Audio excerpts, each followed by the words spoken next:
ರಾಜ್ಯದಲ್ಲಿ ಒಂದು ರೀತಿ ಅಜಾಗರೂಕತೆ ಇದೆ. ಕರ್ನಾಟಕ ರಾಜ್ಯ ಬರ್ತಾ ಬರ್ತಾ ನಾವು ಕೇರಳದ ಯಾವ ರೀತಿ ದಿವಾಳಿ ಆಗಿದ್ದೀರಿ, ದಿವಾಳಿ ಅಂಚಿಗೆ ಹೋಗ್ತಾ ಇದ್ದೀರಿ. ಎಲ್ಲ ಇಲಾಖೆಗಳಿಗೂ ಬಡ್ಜೆಟಲ್ಲಿ ಅನುದಾನಗಳು ಮೋರ್ ದೆನ್ 30 to 40% ಕಟ್ ಮಾಡಿದ್ದಾರೆ. ಸೊ ರಾಜ್ಯದಲ್ಲಿ ಈ ರೀತಿ ಒಂದು ಆರ್ಥಿಕ ದುಸ್ಥಿತಿ ಬಂದಿರೋದ್ರಿಂದ ಇದನ್ನು ಲಾಭ ಮಾಡ್ಕೊಳ್ಳೋಕ್ಕೋಸ್ಕರ ಈ ಪ್ರೈವೇಟ್ ಫೈನಾನ್ಸ್ಗಳು ತಮಿಳುನಾಡು, ಕೇರಳ, ಬೇರೆ ಬೇರೆ ರಾಜ್ಯದವ್ರು ಬಂದ್ಬಿಟ್ಟು ಇಲ್ಲಿ ದಬ್ಬಾಳಿಕೆ ಮಾಡೋ ಮುಖಾಂತರ ಬಡ್ಡಿ ಚಕ್ರ ಬಡ್ಡಿ ಆಗ್ತಾಯಿದ್ದಾರೆ.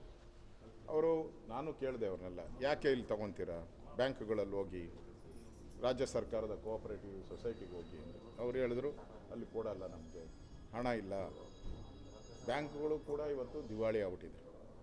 ರಾಜ್ಯದ ಸಹಕಾರಿ ಬ್ಯಾಂಕ್ಗಳು ಕೂಡ ದಿವಾಳಿ ಅಂತ ಹೆಜ್ಜೆ ಆಗ್ತಾಯಿದೆ. ಯಾಕಂದರೆ ಅದಕ್ಕೂ ಕೂಡ ಸರ್ಕಾರದ ಏನೇನು ಅನುದಾನಗಳು ಕೊಡಬೇಕು ಅದನ್ನು ಕೊಡ್ತಾ ಇಲ್ಲ ಅವರು. ಆ ದೃಷ್ಟಿಯಿಂದ ರಾಜ್ಯ ಸರ್ಕಾರದ ಫೇಲೂರಿಂದ, ಯಾಕೆ ಇದು ಈ ಪ್ರೈವೇಟ್ ಫೈನಾನ್ಸ್ ಏನು ಇವತ್ತೇ ನಾನು ಬಂದಿದೆಯಾ ಕರ್ನಾಟಕಕ್ಕೆ? ಪ್ರೈವೇಟ್ ಫೈನಾನ್ಸ್ ಬಂದು 30-40 ವರ್ಷ ಆಗೋಗ್ಬಿಟ್ಟಿದೆ. ಅವಾಗ ಯಾವಾಗೂ ಇಲ್ದಿದ್ದು ಈಗ ಅವ್ರು ದಬ್ಬಾಳಿಕೆ ಮಾಡ್ತಾ ಇದೆ. ಅಂದರೆ ರಾಜ್ಯದಲ್ಲಿ ಏನಾಗ್ತಾ ಇದೆ ಅಂದರೆ ಅವ್ರಿಗೆ ಒಂಥರ ಭಯ ಇಲ್ಲ ಇವಾಗ. ಯಾಕಂದರೆ ಕಾನೂನು ಸುವ್ಯವಸ್ಥೆ ಕುಸಿದೋಗ್ಬಿಟ್ಟಿದೆ. ದಿನನಿತ್ಯ ನಾವು ನೋಡ್ತಾ ಇದ್ದೀರಿ, ಬ್ಯಾಂಕ್ಗಳನ್ನು ದರೋಡೆ ಮಾಡ್ಕೊಂಡು ಹೋಗ್ತಾ ಇದ್ದಾರೆ. ಮಂಗಳೂರು ಆಯಿತು, ಬೀದರ್ ಆಯಿತು, ಮೈಸೂರು ಆಯಿತು, ನೆನ್ನೆನೂ ಕೂಡ ಮತ್ತೊಂದು ಗುಲ್ಬರ್ಗಾದಲ್ಲಾಗಿ, ಗುಲ್ಬರ್ಗಾದಲ್ಲಿ ಒಂದು ವ್ಯಕ್ತಿಯನ್ನು ಕಿಡ್ನಾಪ್ ಮಾಡಿ 2 ಕೋಟಿ ಬೇಡಿಕೆ ಇಟ್ಟಿದ್ದಾರೆ. ಪುಣ್ಯಕ್ಕೆ ನೆನ್ನೆ ನಾನು SP-ಯಲ್ಲಿ ಮಾತಾಡಿದೆ. SP-ಗೆ ಮಾತಾಡಿ ಇಮಿಡಿಯೇಟಾಗಿ ನೀವು ಅರೆಸ್ಟ್ ಮಾಡಬೇಕು, ಇಮಿಡಿಯೇಟಾಗಿ ಕಂಡುಹಿಡೀರಿ ಅಂತೇಳಿ, ಇಲ್ಲ ಅಂದರೆ ನಾನು ಹೋರಾಟ ಶುರು ಮಾಡ್ತೀರಿ ಅಂತ ನೆನ್ನೆ ಅವರು SP ಅವರು ಫೋನ್ ಮಾಡಿದರು. ನಾವು ಇಲ್ಲ ಸರ್, ಸಿಕ್ಕಾಕ್ಕೊಂಡಿದ್ದಾರೆ, ಹಿಡಿದಿದ್ದೀರಿ ಅಂತ ಹೇಳಿದ್ರು. ಅಂದರೆ ರಾಜ್ಯದಲ್ಲಿ ಕಾನೂನು ಸುವ್ಯವಸ್ಥೆ ಇಲ್ಲದೇ ಇರೋದ್ರಿಂದ ಈ ಪ್ರೈವೇಟ್ ಫೈನಾನ್ಸ್ಗಳು ಇವರು ಗೂಂಡಾಗಳನ್ನು ಬಿಟ್ಬಿಟ್ಟು, ಗೂಂಡಾಗಳನ್ನು ರೌಡಿಗಳಿಗೆ, ಈಗ ರೌಡಿಗಳಿಗೆ ಹಬ್ಬ, ಅವ್ರಿಗೂ ಹಬ್ಬ ಅಲ್ಲ, ಅವ್ರಿಗೂ ಒಂದು ಕೆಲಸ ಸಿಕ್ತು. ಸಿದ್ದರಾಮಯ್ಯನವ್ರು ಬಂದ ಮೇಲೆ ಬೇರೆ ಸರ್ಕಾರಗಳಿದ್ದಾಗ ಗೂಂಡಾಗಳಿಗೆ ಕೆಲಸ ಇರಲಿಲ್ಲ. ಈಗ ಸಿದ್ದರಾಮಯ್ಯನವ್ರು ಬಂದ ಮೇಲೆ ಗೂಂಡಾಗಳಿಗೂ ಒಂದು ಕೆಲಸ ಕೊಟ್ಟಿದ್ದಾರೆ, ಭಾಗ್ಯ, ಗೂಂಡಾಗಳ ಭಾಗ್ಯ. ಆ ಭಾಗ್ಯ ಕೊಟ್ಟಿರೋದ್ರಿಂದ 6ನೇ ಭಾಗ್ಯ ಅವರು ಕೂಡ ಫೀಲ್ಡಿಗೆ ಇಳಿದು ನಿಷ್ಠೆಯಿಂದ ಕಂಪನಿಗಳಿಗೆ ಕೆಲಸ ಮಾಡ್ತಾ ಇದ್ದಾರೆ. ಬಿಜೆಪಿ ಪಕ್ಷ ಅಂದ್ರೆ ಶಿಸ್ತಿನ ಪಕ್ಷ ಅಂತೆಲ್ಲ ಮಾತಿತ್ತು. ಒಂದು ಕಡೆ ವಿಜಯೇಂದ್ರ ಬಣ ವರ್ಸಸ್ ಯತ್ನಾಳ್ ಬಣ, ಮತ್ತೊಂದು ಕಡೆ ಈಗ ಹೊಸದಾಗಿ ರೆಡ್ಡಿ ವರ್ಸಸ್ ರಾಮುಲು ಅಂತ ಶುರುವಾಗಿದೆ. ಸರ್, ಏನಾಗ್ತದೆ ಬಿಜೆಪಿ? ಈಗ ನಾನು ನೆನ್ನೆನೂ ಕೂಡ ರೆಡ್ಡಿಯವ್ರ ಹತ್ರ, ಶ್ರೀರಾಮುಲು ಹತ್ರ ಸುಮಾರು 7-8 ಬಾರಿ ಮಾತಾಡಿದ್ದೀನಿ. ಶ್ರೀರಾಮುಲು ಸ್ಪಷ್ಟವಾಗಿ ಹೇಳಿದ್ದಾರೆ, ನನ್ನ ತಾಯಿಗೆ ಯಾವತ್ತೂ ದ್ರೋಹ ಬಗೆಯಲ್ಲ ಅಂತ ಹೇಳಿದ್ದಾರೆ. ರೆಡ್ಡಿಯವ್ರಿಗೂ ಮಾತಾಡಿದ್ದೀನಿ, ಇಲ್ಲ ಇದನ್ನು ಎಲ್ಲಿಗೆ ಮುಕ್ತಾಯ, ಅವರು ಮಾತಾಡಿದ್ದು ಕೇಳಿದ್ದೀನಿ ಅಷ್ಟೇ, ಇಲ್ಲಿಗೆ ಮುಕ್ತಾಯ ಮಾಡ್ತೀನಿ ಅಂತ ಹೇಳಿದ್ದಾರೆ. ನನಗನ್ಸ್ತೈತೆ, ನಾನು ನೆನ್ನೆ ಬರೋಕ್ಕೆ ಹೇಳಿದ್ದೆ, ಶ್ರೀರಾಮುಲು ಅವರ ರಿಲೇಷನ್ ಯಾರೋ ತೀರೋಗಿದ್ದಾರೆ, ಅದಕ್ಕೋಸ್ಕರ ಬಂದಿಲ್ಲ. ನನಗನ್ಸ್ತೈತೆ ನಾಳೆ ನಾಡೋದ್ರಲ್ಲಿ ಶ್ರೀರಾಮುಲು ಅವರು ಬೆಂಗಳೂರಿಗೆ ಬರ್ತಾರೆ. ಬೆಂಗಳೂರು ಬಂದ ತಕ್ಷಣ ಅವ್ರ ಜೊತೆ ಕೂತು ಮಾತಾಡಿ ಆರಾಮ್ಸೆ ಇದು ಸೌಹಾರ್ದತವಾಗಿ ಬಗೆಹರಿತತೆ. ನಿಮಗೂ ಗೊತ್ತಿದೆ, ರೆಡ್ಡಿ ಮತ್ತು ಶ್ರೀರಾಮುಲು ಒಂಥರ ಒಂದೇ ಜೀವ 2 ದೇಹ ಇದ್ದಂಗೆ. ಏನೋ ಸಣ್ಣ ಪುಟ್ಟ ಭಿನ್ನಾಭಿಪ್ರಾಯ ಇರ್ಬೋದು, ಅದರಿಂದ ಆಗಿದೆ. ಅದನ್ನು ಜೋಡಣೆ ಮಾಡೋ ಕೆಲಸವನ್ನು ನಾವು ಮಾಡ್ತೀರಿ, ಆ ಗೊಂದಲವನ್ನು ಬಗೆಹರಿಸ್ತೀವಿ. ಸರ್, ಸಿದ್ದರಾಮಯ್ಯನವರ ಮೂಡ ಪ್ರಕರಣ ನಾಳೆ ಕೋರ್ಟ್ನಲ್ಲಿ ವಿಚಾರಣೆಗೆ ಬರ್ತಾ ಇದೆ, CBI ಕೊಡೋದು ಅಲ್ಲ. ಈಗ ನಾವು ಹೋರಾಟ ಮಾಡಿದ್ದು CBI ಕೊಡಬೇಕು ಅಂತೇಳಿ. ಮೂಡ ಹಗರಣ ಈ ರಾಜ್ಯದಲ್ಲಿ ಅತಿ ದೊಡ್ಡ ಹಗರಣ. ಎಲ್ಲರೂ 14 ಸೈಟು, 14 ಸೈಟ್ ಅಲ್ಲ, ಇದು ಸುಮಾರು 1500-1600 ಸೈಟು, 3,000-4,000 ಕೋಟಿ.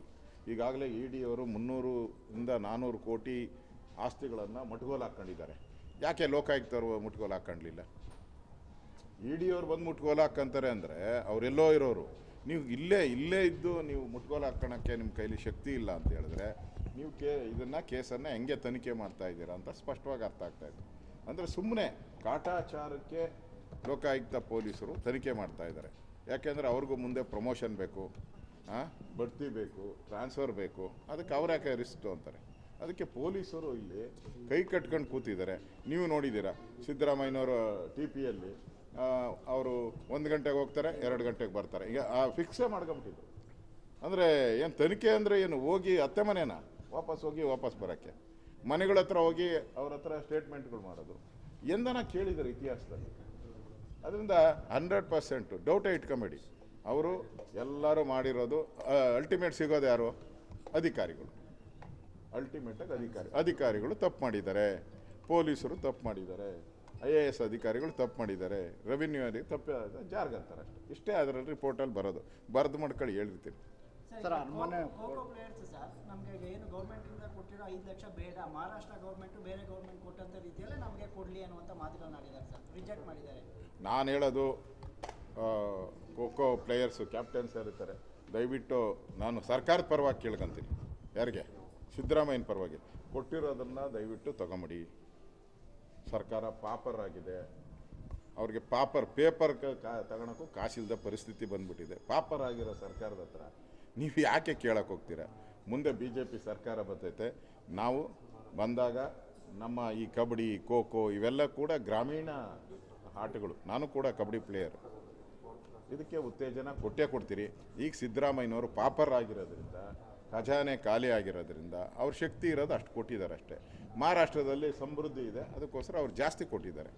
ಮಧ್ಯಪ್ರದೇಶದಲ್ಲಿ ಸಮೃದ್ಧಿ ಇದೆ, ಬೇರೆ ಬೇರೆ ರಾಜ್ಯದಲ್ಲಿ ಅವರು ಸ್ಪೋರ್ಟ್ಸ್ ಮ್ಯಾನ್ಗಳಿಗೆ ಎನ್ಕರೇಜ್ ಮಾಡ್ತಾರೆ. ನಮ್ಮಲ್ಲಿ ಪಾಪರ್ ಆಗಿರೋದ್ರಿಂದ, ದಿವಾಳಿ ಆಗಿರೋದ್ರಿಂದ ಈ ವರ್ಷವೂ ಕೂಡ 1,05,000 ಕೋಟಿ ಸಾಲ ಮಾಡಬೇಕು ಈ ವರ್ಷ. DK ಶಿವಕುಮಾರ್ ಅರ್ಜಿ ಹಾಕೊಂಡು ಅವ್ರಿಗೆ ಗೊತ್ತಲ್ಲ, ಕೇಂದ್ರ ಸರ್ಕಾರ 94,000 ಕೋಟಿ ಕೊಡಬೇಕಂತೆ ಇವ್ರಿಗೆ ಬೆಂಗಳೂರು. ಯಾಕೆ? ನೀನು ಮನಮೋಹನ್ ಸಿಂಗ್ ಇದ್ದಾಗ ಎಷ್ಟು ತಗೊಂಬಂದೆಪ್ಪ ನೀನು? 10 ವರ್ಷ ಇದ್ರಲ್ಲ ಮನಮೋಹನ್ ಸಿಂಗ್, ಅವಾಗ ಎಷ್ಟು ತಗೊಂಬಂದಿದ್ದೆ ನೀನು? ಲೆಕ್ಕ ಕೊಡು. ಅವಾಗೇನು ತಗೊಂಬರ್ದಿರೆ ಇವಾಗ ಮೋದಿ ಬಂದಮೇಲೆ ದುಡ್ಡು ಬೇಕು, ಮೋದಿ ಬಂದಮೇಲೆ ದುಡ್ಡು ಬೇಕು. ನಿಮ್ಮ ಮನಮೋಹನ್ ಸಿಂಗ್ ಇದ್ದಾಗ ಯಾಕೆ ದುಡ್ಡು ತರಲಿಲ್ಲ ನೀವು? ಕರ್ನಾಟಕದ ಅಭಿವೃದ್ಧಿಗೆ ತರಲೇ ಇಲ್ಲ. ಈಗ ದೊಡ್ಡದಾಗಿ ಏನು ಮೋದಿಯವರು ದುಡ್ಡು ಕೊಡೋಕ್ಕೆ? ಯಾಕೆಂದರೆ ಬಡ್ಜೆಟಲ್ಲಿ ಅವರು ಸಾಲ ಮಾಡಿ ದಿವಾಳಿ ಆಗುವಂಥ ಪರಿಸ್ಥಿತಿಯ ಬಡ್ಜೆಟ್ಟು ಈ ಸರಿ ಮಣ್ಣೆ. ಅದಕ್ಕೆ ಕೇಂದ್ರ ಸರ್ಕಾರದ ಮೇಲೆ ಗೂಬೆ ಕೂರಿಸುವಂಥ ಕೆಲಸವನ್ನು ಮಾಡ್ತಾ ಇದ್ದೀವಿ. ಸರ್, ಬೆಂಗಳೂರು ಅರಮನೆ ಜಾಗದ ವಿಚಾರವಾಗಿ ಏನು ಅರಮನೆ ರಾಜವಂಶದ ಟಾರ್ಗೆಟ್ ಆಗ್ತಾ ಇದೆ? ನೋಡಿ, ಸಿದ್ದರಾಮಯ್ಯನವರು ಯಾವತ್ತಾವತ್ತು ಅಧಿಕಾರ ಸಿಕ್ಕಿದೆಯೋ ಆಗ್ಲೂ ಕೂಡ ಅವರು ಅರಮನೆ ಆಸ್ತಿಯನ್ನು ಕಬಳ ಅಲ್ಲ, ಸರ್ಕಾರದ ಆದೇಶದ ಮೇಲೆ ಅದನ್ನು ಸರ್ಕಾರಕ್ಕೆ ತಗೊಳ್ಳೋಂಥ ಕೆಲಸವನ್ನು ಮಾಡಿದ್ರು. ಅವ್ರಿಗೆ ಬೇರೆ ರಾಜ್ಯಗಳಲ್ಲೂ ರಾಜರ ಆಡಳಿತ ಇತ್ತು, ಅಲ್ಲೆಲ್ಲ ಹೇಗೆ ನಡೆದಿದೆ ಅದನ್ನು ನೋಡಬೇಕಲ್ಲ. ಇಲ್ಲಿ ಈ ರಾಜವಂಶ ಏನಿದ್ದಾರೆ ಇವರು ಕರ್ನಾಟಕದ ಸೇವೆ ಮಾಡಿರುವಂಥದ್ದು. KRS ಅನ್ನು ಕಟ್ಟಿದ್ದಾರೆ, ನಮ್ಮ ಕಬ್ಬು ಕಾರ್ಖಾನೆಯನ್ನು ಮಾಡಿದ್ದಾರೆ, ಸೋಪ್ ಕಾರ್ಖಾನೆಯನ್ನು ಮಾಡಿದ್ದಾರೆ. ಒಳ್ಳೆ ಕೆಲಸ ಮಾಡಿರುವಂಥ ಒಂದು ಇದು ವಂಶ ಇದು ಇರೋರು ವಂಶದವರು. ಸಿದ್ದರಾಮಯ್ಯನವ್ರು ಮೊದಲಿಂದನೂ ಅಷ್ಟೇ, ಅವ್ರಿಗೆ ಕಿರುಕುಳ ಕೊಟ್ಟರೆ ನೆಮ್ಮದಿ.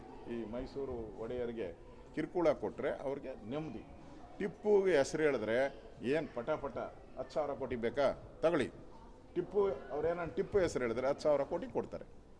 ಮುಲ್ಲಾಗಳಿಗೆ 1,000 ಕೋಟಿ ರಿಲೀಸ್, ಟಿಪ್ಪುಗೆ ಜಯಂತಿ ರಿಲೀಸ್, ಟಿಪ್ಪು ಜಯಂತಿಗೆ ಹಣ, ಇಡೀ ರಾಜ್ಯದಲ್ಲಿ ಟಿಪ್ಪು ಜಯಂತಿ ಹಣ. ಡ್ಯಾಮ್ ಕಟ್ಟಿದವ್ರು ಏನು ಟಿಪ್ಪು ಡ್ಯಾಮ್ ಕಟ್ಟಿದ? ಮತಾಂತರ ಮಾಡಿದವನು ಅವನು. ಈಗ ಮೈಸೂರು ರಾಜಮನೆತನ target 100% is a target politics. Siddaramaiah is doing target politics. ಧನ್ಯವಾದ.